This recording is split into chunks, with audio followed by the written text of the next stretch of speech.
Beaucoup de gens ont cru au message de la croix et à leur crucifixion avec Christ. Et j'ai vu ce message agir sur eux. Mais je me suis demandé pourquoi tant de gens n'arrivent jamais à la lumière et à la liberté. C'est parce qu'ils ne saisissent pas en esprit leur position d'union avec le Seigneur, assis dans les lieux célestes.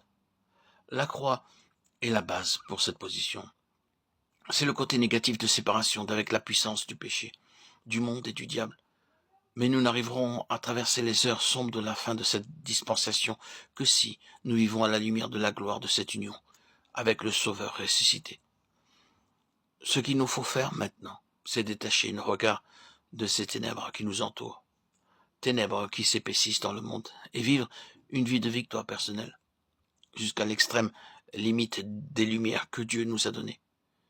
Si nous pouvions regarder depuis le trône de Dieu, en bas sur la terre, nous verrions le Saint-Esprit se mouvant çà et là, se manifestant partout où il peut trouver une issue.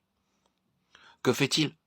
Il attire rapidement chaque membre du corps de Christ jusqu'à sa place dans le Christ ressuscité, afin que le Seigneur puisse venir en personne et prendre le gouvernement de ce pauvre monde. Il n'y a aucun espoir pour le monde dans la dispensation actuelle, aucun espoir, sauf le retour de Christ venant pour régner. Comme ouvrier, notre but est d'entrer dans les vues et dans les plans de Dieu, à mesure que par l'Esprit, il prépare le corps de Christ à régner avec lui. Du moment où nos yeux se dessillent, nous ne serons plus trompés par la civilisation superficielle de notre temps. Nous ne pensons plus que le monde peut s'améliorer. Nous ne serons pas surpris non plus de voir que le christianisme actuel lapidera les prophètes, comme le firent les Juifs. La contrefaçon du christianisme se tournera toujours contre le vrai christianisme. Mais avec la lumière du Seigneur ressuscité, nous pourrons supporter d'être lapidés comme Étienne. Qu'importe les pierres, il faut en recevoir. Il eut deux sortes de bénédictions à la Pentecôte.